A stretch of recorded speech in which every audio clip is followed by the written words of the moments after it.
தேவனுடைய நாமம் மகிமைப்படுவதாக. கடந்த நாட்கள் முழுவதும் ஆண்டவர் நம்மை கண்மணி போல பாதுகாத்து இந்த புதிய மாதத்தை, இந்த ஏப்ரல் மாதத்தை காணும்படிக்கு தேவன் நம்ம கொடுத்த கிருபைகளுக்காக ஆண்டவருக்கு நன்றி செலுத்துகிறேன். இந்த மாதத்தின் அதிகாலை வேளையில் நம்முடைய தியானத்துக்கு ஆதாரமாக ஒரு வேத வசனத்தை நம்ம வாசிப்போம். இந்த வாக்குத்தத்த ஆராதனையில் கூட வீடுகளில் இருந்து நம்ம ஜெபிக்கும்போது தேவனாகிய கர்த்தர் நம்முடைய வார்த்தையின் மூலமாக நம்மோடு கூட பேச அவர் போதுமானவராக இருக்கிறார். நம்முடைய தியானத்துக்கு ஆதாரமாக யோசுவாவின் புத்தகம் 1வது அதிகாரம் 9வது வசனத்தை நம்ம வாசிப்போம். நான் உனக்கு கட்டளையிடவில்லையா? பலங்கொண்டு திடமனதாயிரு, திகையாதே, கலங்காதே. நீ போகும் இடமெல்லாம் உன் தேவனாகிய கர்த்தர் உன்னோடே இருக்கிறார் என்றார். நம்முடைய கண்களை மூடி தேவனாகிய கர்த்தர் இந்த வார்த்தையின் மூலமாக நம்மோடு கூட பேசும்படியாக ஒரு நிமிடம் நம்ம ஜெபம் பண்ணுவோம். கிருபையுள்ள எங்கள் அன்பின் பிதாவே, இந்த நல்ல காலை வேளைக்காக உமக்கு நாங்கள் நன்றி செலுத்துகிறோம். இந்த ஏப்ரல் மாதத்தின் ஆரம்பத்தில் உம்முடைய சமூகத்தில் கடந்து வந்து உம்மை பாடி துதித்து மகிமைப்படுத்த நீர் கொடுத்த கிருபைகளுக்காக உமக்கு நாங்கள் நன்றி செலுத்துகிறோம். தொடர்ந்து நாங்கள் தியானிக்கிற வேத வசனங்களை எங்களுக்கு ஆசீர்வதித்து தாங்க. உம்முடைய வார்த்தையின் மூலமாய் நீர் எங்களோடு கூட பேசும். ஏசு கிறிஸ்து மூலம் ஜெபிக்கிறோம் நல்ல பிதாவே, ஆமென். ஹல்லேலூயா. நம்ம வாசித்த அந்த வேத பகுதியில் தேவனாகிய கர்த்தர் யோசுவாவோடு கூட ஒரு காரியத்தை ஆண்டவர் பேசுகிறார். திடமனதாயிரு, திகையாதே, கலங்காதே. இந்த காலை வேளையிலும் கூட இந்த மாதத்தின் ஆரம்பத்தில் வந்திருக்கிற நம்மோடு கூட ஆண்டவர் பேசுகிற ஒரு வார்த்தை, திடமனதாயிரு, திகையாதே, கலங்காதே. இந்த சம்பவத்தை, சூழ்நிலையை சுருக்கமாய் உங்களோடு கூட நான் பகிர்ந்து கொள்ள போகிறேன். திடமனதாய் இருக்க தேவனாகிய கர்த்தர் யோசுவாவுக்கும் இஸ்ரவேல் ஜனங்களுக்கும் கொடுத்த வாக்குத்தத்தங்கள் என்ன என்பதை இந்த மாதத்தில் தொடர்ந்து நம்ம தியானிக்க போறோம். தேவனாகிய கர்த்தர் யோசுவாவை பார்த்து சொல்லுகிறார், நீ திடமனதாயிரு, திகையாதே, கலங்காதே. தேவனுடைய மனுஷனாகிய மோசே மரித்த பின்பு இஸ்ரவேல் ஜனங்களை கானானுக்குள் வழி நடத்தக்கூடிய பொறுப்பு யோசுவாவின் கரத்தில் கொடுக்கப்பட்டது. யோசுவா அப்படின்னா கர்த்தர் ரட்சிக்கிறவர் என்று அர்த்தம். யோசுவா பல காரியங்கள், சூழ்நிலைகளை நினைத்து மோசே மரித்ததுக்கு அப்புறம் அவன் திகைத்து கலங்கி சோர்ந்து போயிருந்த நேரத்தில் தான் ஆண்டவர் இந்த வார்த்தையின் மூலமாய் அவனோடு கூட பேசுகிறான். நீ தைரியமாயிரு, திகையாதே, கலங்காதே என்று சொல்லி அவர் வாக்கு பண்ணுகிறார். மோசேயை குறித்து நம்ம எல்லாருக்கும் நன்கு தெரியும். அரண்மனையில் வளர்க்கப்பட்டவன், சகல கலைகளையும் கற்று தேர்ந்தவன், வனாந்தரத்தில் தேவனால் தெரிந்து கொள்ளப்பட்டவன், பார்வோனுக்கே தேவனால் உயர்த்தப்பட்டவன். எகிப்து தேசத்தில் அடிமைத்தனத்தில் இருந்த இஸ்ரவேல் ஜனங்களுடைய வாழ்க்கையில் 10 வாதைகள், கண்மலையிலிருந்து தண்ணீரை புறப்பட பண்ணுதல், பல அற்புதங்களை, அடையாளங்களை செய்து அந்த ஜனங்களை எகிப்திலிருந்து விடுதலை செய்த ஒரு பெரிய தேவனுடைய மனிதர், தேவனை முகமுகமாய் தரிசித்தவர். இப்ப அந்த மோசே மரித்த உடனே யோசுவாவும் இஸ்ரவேல் ஜனங்களும் கலங்கி, இனி நாம் எப்படி இந்த கானானுக்குள் கடந்து செல்வது, இந்த வாக்குத்தத்த தேசத்தை எப்படி சுதந்திரிப்பதுன்னு சொல்லி அவங்க திகைத்து போய் இருக்கும்போதுதான் ஆண்டவர் அவர்களோடு கூட பேசுகிறார். திடமனதா இரு, திகையாதே, கலங்காதே. ஒரு சின்ன குட்டி கதையை உங்களோடு கூட நான் பகிர்ந்து கொள்ள விரும்புகிறேன். ஒரு துறைமுக பட்டணம், அந்த பட்டணத்தில் இருந்து அநேக பயணிகளோடு கூட ஒரு கப்பல் அந்த துறைமுகத்தை விட்டு கடலுக்குள் பிரயாணப்பட்டு சென்றது. அந்த கப்பலில் பலவிதமான மனிதர்கள் இருக்கிறாங்க. பெரிய பெரிய அறிஞர்கள், ஞானிகள், விஞ்ஞானிகள், கடல் கடந்து போய் வியாபாரம் செய்யக்கூடிய பெரிய வியாபாரிகள், தன்னுடைய குடும்பத்தோடு கூட சுற்றுலாக்காக வெளிநாட்டுக்கு போக வேண்டும் என்று சொல்லி விரும்பின அநேக குடும்பங்கள் அங்கே இருக்கிறாங்க. ரொம்ப மகிழ்ச்சியோடு கூட சந்தோஷத்தோடு கூட அந்த துறைமுகத்தை விட்டு கப்பல் புறப்பட்டு போகும்போது எல்லாரும் ரொம்ப சந்தோஷமா இருக்கிறாங்க. அப்படியே அந்த கப்பல் கடலில் பிரயாணப்பட்டு போய் கொண்டு இருக்கும்போது திடீர்னு சொல்லி ஒரு குறிப்பிட்ட நாளில் எதிர்பாராத பயங்கரமான எதிர்காற்று, கடல் பயங்கரமாக கொந்தளிக்கி உள்ள இருக்கிற ஜனங்கள் எல்லாம் ஐயோ என்ன ஆக போகுதுன்னு சொல்லி கலங்கி திகைத்து போயிருக்கிறாங்க. அந்த கப்பலை நடத்தக்கூடிய அந்த கேப்டன், அந்த மாலுமி சொல்றாரு, பயங்கரமான எதிர்காற்றும் பயங்கரமான கடல் கொந்தளிப்பு இருக்கிற அப்படின்னால என்னால் அந்த கப்பலை சரியான திசையில் நடத்த முடியல, எனக்கு என்ன செய்யறேனே தெரியல. நீங்க அவரவர் தங்கள் தங்கள் தெய்வத்தை நோக்கி கூப்பிடுங்க, ஒருவேளை கடவுள் நமக்கு உதவி செய்யலான்னு சொல்லிட்டு அந்த மக்களுக்கு ஒரு அறிவிப்பை கொடுக்கிறார். எல்லாரும் பயத்தோடு கூட நடுக்கத்தோடு கூட அந்த கப்பலுக்குள்ள உட்கார்ந்து கொண்டு இருக்கிறாங்க. ஐயோ என் வாழ்க்கை எப்படி இந்த கடல் பிரயாணத்தில் இந்த கப்பல் சேதத்தில் இருந்து நான் தப்பி உயிர் பிழைப்பனான்னு சொல்லி நம்பிக்கை இல்லாமல் இருந்து கொண்டு இருக்கும்போது அதே கப்பலுக்குள்ள ஒரு சிறு பிள்ளை ரொம்ப மகிழ்ச்சியா ரொம்ப சந்தோஷமா ஒரு பாலை தூக்கி போட்டு அவ ஓடி ஆடி விளையாடிட்டு இருக்கிறான். அவ முகத்துல பயங்கர மகிழ்ச்சி. ஆனா உள்ள இருக்கிற எல்லா பயணிகளுடைய முகத்திலும் ஒரு மரண பயம். மரண பயத்தோடு கூட எல்லாரும் இருக்கும்போது இந்த சின்ன பிள்ளை ரொம்ப மகிழ்ச்சியா விளையாண்டுட்டு இருக்கிறான். இதை பார்த்துட்டு இருந்த ஒரு வயதான தகப்பர், அவரும் பயத்தோட தான் இருக்கிறாரு. மரண பயத்தோடு இருக்கிற அவர் இந்த சிறு பிள்ளையை கூப்பிட்டு கேட்கிறார், ஏம்மா கடல் பயங்கரமா கொந்தளிக்கி எதிர்காற்று அடிக்கி நாங்களாம் மூழ்கி போயிடுவோம் அழிந்து போயிடுவோம்னு சொல்லி பயந்துட்டு இருக்கிறோம், நீ இவ்வளவு சந்தோஷமா இருக்கிறியே, இவ்வளவு மகிழ்ச்சியா இருக்கிறியே, இந்த மகிழ்ச்சிக்கு சந்தோஷத்துக்கு என்ன காரணம்னு சொல்லி அந்த தாத்தா அந்த குட்டி பாப்பாவை பார்த்து கேட்கிறாரு.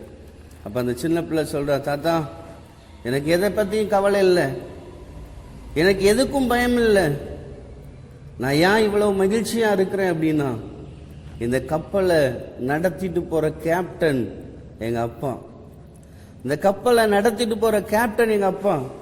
காற்று அடிக்கலாம், கடல் கொந்தளிக்கலாம், இந்த கப்பல் மூழ்கி போன்னு சொல்லி நினைக்கக்கூடிய சூழ்நிலை இருக்கலாம், ஆனா எங்க அப்பா என்னை வீட்டில் கொண்டு போய் சேர்த்துருவாருன்னு சொல்லி அந்த சின்ன பாப்பா சொன்னாலாம். அதே போலதான் இன்னைக்கு உங்களுடைய என்னுடைய வாழ்க்கையில, நம்முடைய வாழ்க்கைங்கிற அந்த படகுல பலவிதமான எதிர்காற்றுகள் அடிக்கலாம், பலவிதமான பிரச்சனைகள் குழப்பங்கள் நம்முடைய வாழ்க்கையில உண்டாகலாம். ஆனா ஏசப்பா நம்முடைய வாழ்க்கை படகுல இருக்கிறபடினால அவர் நிச்சயம் நம்மை கரை சேர்க்க, நிச்சயம் இந்த நெருக்கத்திலிருந்து இப்படிப்பட்ட ஆபத்திலிருந்து இந்த இக்கட்டான சூழ்நிலையிலிருந்து நம்மை விடுவித்து நம்மை நடத்த அவர் போதுமானவராக இருக்கிறார். ஆமென், அல்லேலூயா. அதே போலதான் யோசுவா திகைத்து போயிருக்கும் போதுதான் ஆண்டவர் சொல்றாரு, திடமனதா இரு, திகையாதே, கலங்காதே. திடமனதா இருக்க தேவன் கொடுத்த வாக்கு தத்தங்கள் என்னவாம் பாருங்க. முதலாவது வாக்கு தத்தம் யோசுவாவின் புத்தகம் 1வது அதிகாரம் 5வது வசனம். நீ உயிரோடு இருக்கும் நாளெல்லாம் ஒருவனும் உனக்கு முன்பாக எதிர்த்து நிற்பதில்லை, நான் மோசையோட இருந்தது போல உன்னோடும் இருப்பேன், நான் உன்னை விட்டு விலகுவதில்லை, நான் உன்னை கைவிடுவதில்லை. ஆண்டவர் இந்த இடத்துல சொல்றாரு யோசுவாவை பார்த்து, நான் எப்போதும் உன்னோடு இருப்பேன். திடமனதா இருக்க தேவன் கொடுத்த முதல் வாக்கு தத்துவம், நான் எப்போதும் உன்னோடு கூட இருப்பேன். ஆண்டவர் நம்மோடு கூட எப்பொழுதெல்லாம் இருப்பார், எப்படியெல்லாம் இருப்பார் என்று சொல்லி இந்த காலை வேளையில் நம்ம தியானித்து தொடர்ந்து தேவனாகிய கர்த்தர் நம்மோடு கூட இருந்து நம்மை நடத்தணும் அப்படின்னா நம்ம என்ன செய்ய வேண்டும் என்பதையும் தியானித்து ஜெபித்து கர்த்தருடைய நாமத்தை நம்ம மகிமைப்படுத்த போறோம். நான் எப்போதும் உன்னோடு இருப்பேன் என்று சொன்ன ஆண்டவர் எப்படியெல்லாம் நம்மோடு கூட இருப்பாராம் பாருங்க.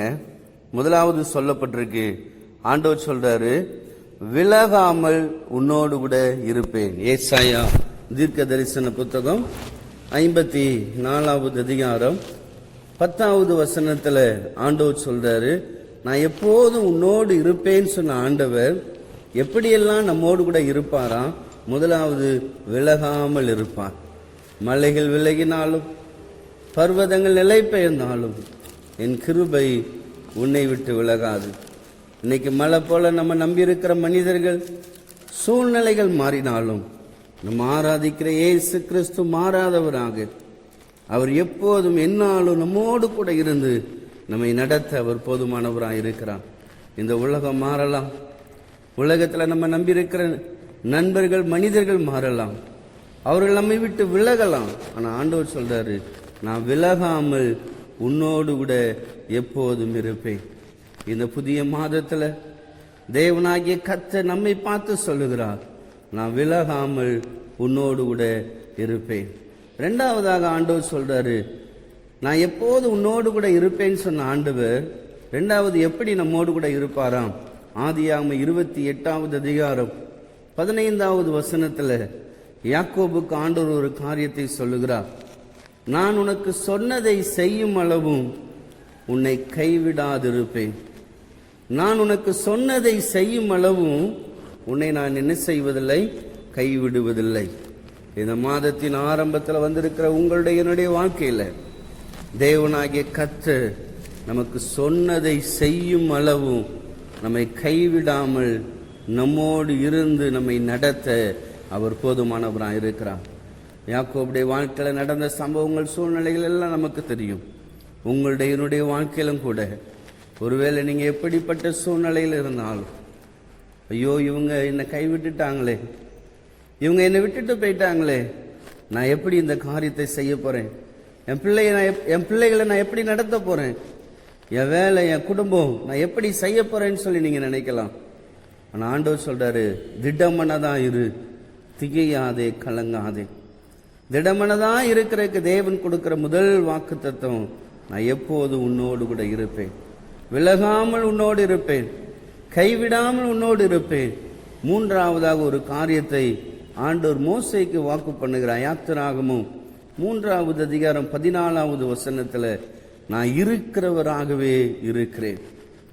நீங்கள் நான் ஆராதிக்கிற தேவன் நம்முடைய முற்பிதாக்களுடைய வாழ்க்கையில் எப்படிப்பட்டவராய் இருந்தாரோ அதே போல நம்முடைய ஆண்டவர் இருக்கிறவராகவே இருக்கிறார். அவர் நேற்றும் இன்றும் என்றும் மாறாதவராக இருக்கிறார். அவர் எப்போதும் நம்மோடு கூட இருந்து இந்த ஏப்ரல் மாதம் முழுவதும் நம்மை கண்மணி போல நடத்தி செல்ல அவர் போதுமானவராக இருக்கிறார். நாலாவதாக, நான் எப்போதும் உன்னோடு கூட இருப்பேன்னு சொன்ன ஆண்டவர் எப்படி நம்மோடு கூட இருக்கிறாராம் பாருங்க. யோசுவாவின் புத்தகம் 3வது அதிகாரம் 7வது வசனத்துல யோசுவாவை பார்த்து ஆண்டவர் ஒரு காரியத்தை சொல்லுகிறார். கர்த்தர் யோசுவாவை நோக்கி, நான் மோசேயோட இருந்தது போல உன்னோடும் இருக்கிறேன் என்பதை இஸ்ரவேலர் எல்லாரும் அறியும்படிக்கு இன்று அவர்கள் கண்களுக்கு முன்பாக உன்னை மேன்மைப்படுத்துவேன். நான் மோசேயோடு இருந்தது போல உன்னோடு இருப்பேன் என்று சொல்லி ஆண்டவர் வாக்கு பண்ணுகிறார். நாலாவதாக, நான் எப்போதும் உன்னோடு கூட இருப்பேன்னு சொன்ன ஆண்டவர் யோசுவாவை உங்களை என்னையும் பார்த்து ஆண்டவர் சொல்றாரு, நான் மோசையோடு இருந்தது போல உன்னோடு கூட நான் இருப்பேன். நம்மோடு கூட இருக்கிற ஆண்டவர் எப்படிப்பட்டவர் என்பதை இந்த இடத்துல ஆண்டவர் யோசுவாவுக்கு விளங்க பண்ணுகிறார். தேவனாகிய கர்த்தர் யோசுவாட்ட சொல்றார், நான் மோசையோடு கூட இருந்தது போல உன்னோடு கூட என்ன செய்வேன், இருப்பேன். இப்ப இஸ்ரவேல் ஜனங்களுக்கு முன்பாகவும் யோசுவாக்கு முன்பாகவும் யோர்தான் அறுப்பு காலத்துல பிரவாகித்து எழும்பி நிற்கிறது. யோர்தானுக்கு முன்பாக இஸ்ரவேல் ஜனங்கள் நிற்கும் போது அநேகர் சொல்றாங்க, இப்ப மட்டும் மோசே நம்ம கூட இருப்பார் அப்படின்னா, அவர் இந்த யோர்தான்ல இருந்து பிரவாகித்து எழும்பி வருகிற அந்த யோர்தான் நடுவுல ஒரு வழியை உண்டு பண்ணி அவர் நம்மை நடத்தி செல்வார். இந்த யோசுவா என்ன செய்ய போறார், எப்படி நடத்த போறான்னு சொல்லி எல்லாரும் யோசித்து கொண்டு இருக்கும் போதுதான் ஆண்டவர் யோசுவாவோடு கூட பேசுகிறார். நான் மோசையோடு கூட இருந்தது போல உன்னோடு கூட நான் இருப்பேன்.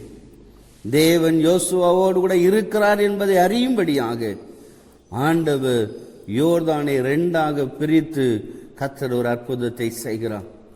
இந்த காலை வேளையில் உங்களுடைய என்னுடைய வாழ்க்கையிலும் கூட, ஒருவேளை உங்க குடும்ப வாழ்க்கையில, பிள்ளைகளுடைய வாழ்க்கையில, வேலை ஸ்தலங்கள்ல யோர்தானை போல நம்மை மூழ்கடிக்கணும்னு சொல்லி, நம்மை அழித்து போடணும்னு சொல்லி நமக்கு விரோதமாய் எழும்பி நிற்கிற பிரச்சனைகள் எதுவாக இருந்தாலும் அவைகள் எல்லாவற்றிலிருந்து விடுவித்து உங்களை நடத்த, அற்புதங்களை செய்து உங்களை நடத்த மோசையோடு கூட இருந்தது போல கர்த்தர் உங்களோடு கூட என்னோடு கூட இருக்கிறார். ஆமென், அல்லேலூயா. ஆண்டவர் யோசுவாட்ட சொல்லும்போது சொல்றாரு, நான் மோசையோடு கூட இருந்தது போல உன்னோடு கூட நான் இருப்பேன் அப்படிங்கிறார். உங்களுடைய என்னுடைய வாழ்க்கையிலும் கூட தேவனாகிய கர்த்தர் நான் எப்போதும் உன்னோடு கூட இருப்பேன்னு சொன்ன ஆண்டவர் முதலாவது விலகாமல் நம்மோடு கூட இருக்கிறார். 2வது கைவிடாமல் நம்மோடு கூட இருக்கிறார். 3வது இருக்கிறவராகவே இருக்கிறார். 4வது மோசையோடு கூட இருந்தது போல உங்களோடு கூட என்னோடு கூட இருக்கிறார். 5வதாக அதே யோசுவாவின் புத்தகத்துல நம்ம வாசிக்கிறோம் 10வது வசனத்துல ஆண்டவர் சொல்றாரு, ஜீவனுள்ள தேவன் உங்கள் நடுவில் இருக்கிறார். ஜீவனுள்ள தேவன் உன்னோடு கூட இருக்கிறார். இன்னைக்கு உங்களுடைய என்னுடைய வாழ்க்கையில நான் எப்போது உன்னோடு கூட இருப்பேன்னு சொன்ன ஆண்டவர் அவர் எப்படிப்பட்டவர் அப்படின்னா உயிர்த்தெழுதலும் ஜீவனுமானவர். மரித்தேன் சதா காலமும் உயிரோடு கூட இருக்கிறேன்னு சொன்ன ஆண்டவர் ஜீவனுள்ள தேவனாக உங்களோடு கூட என்னோடு கூட இருந்து அவர் நம்மை நடத்த போதுமானவராக இருக்கிறார். ஜீவனுள்ள தேவனாகிய கர்த்தர் நமக்கு முன்பாக எழும்பி நிற்கிற எல்லா பிரச்சனைகளிலிருந்து நம்மை விடுவித்து நம்மை வழி நடத்த அவர் போதுமானவராக இருக்கிறார். 6வதாக அதே யோசுவாவின் புத்தகம் 3வது அதிகாரம் 5வது வசனத்துல ஆண்டவர் யோசுவாவை பார்த்து சொல்லுகிறார், கர்த்தர் உங்கள் நடுவிலே அற்புதங்களை செய்வார் என்றார். அற்புதங்களை செய்கிற தேவன் உங்கள் நடுவில் இருக்கிறார். அற்புதங்களை செய்கிற தேவன் உங்களோடு கூட இருக்கிறார். என் வாழ்க்கையில இந்த காரியத்துல மாத்திரம் ஒரு அற்புதம் நடக்கணும், இதற்காக நான் அநேக நாட்களாக நான் ஜெபித்து கொண்டிருக்கிறேன், இதற்காக அநேக நாட்களாக நான் காத்து கொண்டிருக்கிறேன்னு சொல்லி நீங்க நினைக்கலாம். என்ன காரியத்துல என் வாழ்க்கையில அற்புதம் இல்லைன்னு சொல்லி நினைக்கிறீங்களோ, இந்த காரியத்துல தேவனர் அற்புதத்தை செய்யணும்னு சொல்லி எதிர்பார்க்கிறீங்களோ, ஆண்டவர் இஸ்ரவேல் ஜனங்களுடைய வாழ்க்கையில, யோசுவாவுடைய வாழ்க்கையில அற்புதங்களை செய்கிற தேவன் அவர்களோடு கூட இருந்தது போல உங்களோடு கூட என்னோடு கூட இருந்து நம்முடைய வாழ்க்கையில் அற்புதங்களை செய்து நடத்த அவர் போதுமானவராக இருக்கிறார். ஆமென், அல்லேலூயா, அல்லேலூயா. கடைசியாக 7வதாக ஆண்டவர் ஒரு காரியத்தை வாக்கு பண்ணுகிறார் பாருங்க. மத்தேயு எழுதின சுவிசேஷம் 1வது அதிகாரம் 23வது வசனத்துல சொல்லப்பட்டிருக்கு, அவருக்கு இம்மானுவேல் என்று பெயரிடுவாயாக. இம்மானுவேல் என்பதற்கு தேவன் நம்மோடு இருக்கிறார் என்று அர்த்தமா. மத்தேயு தன்னுடைய சுவிசேஷத்துல 3 இடங்கள்ல தேவன் நம்மோடு கூட இருக்கிறார் என்பதை அவர் வலியுறுத்துகிறார். இம்மானுவேலனாக இந்த மாதம் முழுவதும் தேவனாகிய கர்த்தர் எப்போது நம்மோடு கூட இருந்து நம்மை நடத்த அவர் போதுமானவர். மத்தேயு 1:23 சொல்லது போல இயேசு நமக்குள்ளே இம்மானுவேலனாக வாசம் பண்ணுகிறார். மத்தேயு 18:20 2 பேர் 3 பேர் நாமத்தினால எங்கே கூடி இருக்கிறீர்களோ அவர்கள் நடுவில் நான் இருக்கிறேன்னு சொன்ன ஆண்டவர் இந்த காலை வேளையில வீடுகளில் 2 பேராய் 3 பேராய் குடும்பமாய் 4 பேராய் 5 பேராய் அல்லது 6 7 பேராய் நம்ம எத்தனை பேர் கூடி இருந்தாலும் ஆண்டவர் சொல்றார், நான் உங்கள் நடுவில் இருக்கிறேன், நான் உங்களோடு கூட இருக்கிறேன், நான் உங்கள் ஜெபத்தை கேட்கிறவர், உடைய கண்ணீருக்கு பதில் கொடுக்கிறவர், அறியாத காரியங்களை எட்டாத காரியங்களை உங்களுடைய வாழ்க்கையில் செய்கிறவர், நான் உங்களோடு கூட இருக்கிறேன்னு சொல்லி ஆண்டவர் நம்மை நடத்த அவர் போதுமானவராய் இருக்கிறார். மத்தேயு 28:20 கடைசியா மத்தேயு சொல்றாரு, உலகத்தின் முடிவு பரியந்தம் சகல நாட்களிலும் நான் உங்களோடு கூட இருப்பேன். உலகத்தின் முடிவு பரியந்தம் சகல நாட்களிலும் நான் உங்களோடு கூட இருப்பேன். இம்மானுவேலனாக நம்மோடு இருக்கிற ஆண்டவர், 2 பேர் 3 பேர் கூடி இருக்கிற இடங்கள்ல இருக்கிற ஆண்டவர், உலகத்தின் முடிவு பரியந்த நம்மோடு கூட இருப்பேன்னு சொல்லி அவர் வாக்கு பண்ணுகிறார்.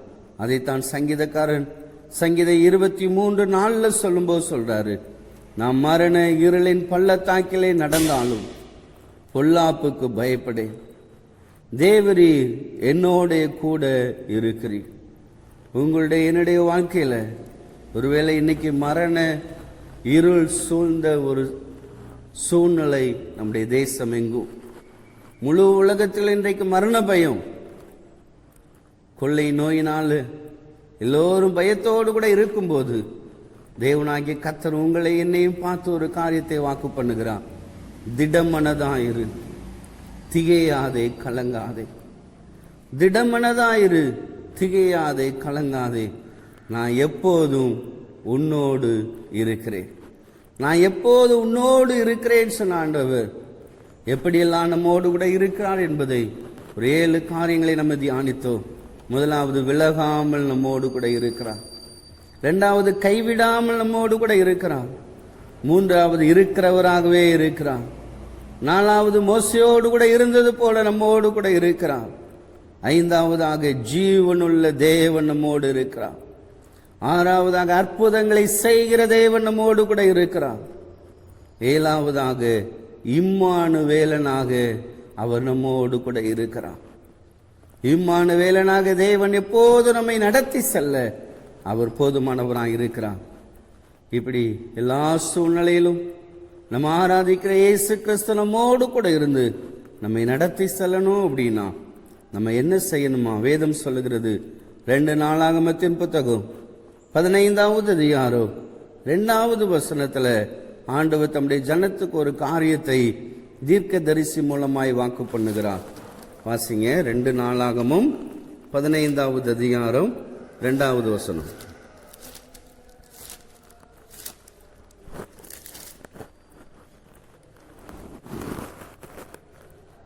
அவன் வெளியே ஆசாவுக்கு எதிர்கொண்டு போய் அவனை நோக்கி, ஆசாவே, யூதா பென்யமீன் கோத்திரங்களின் சகல மனுஷரே கேளுங்கள்.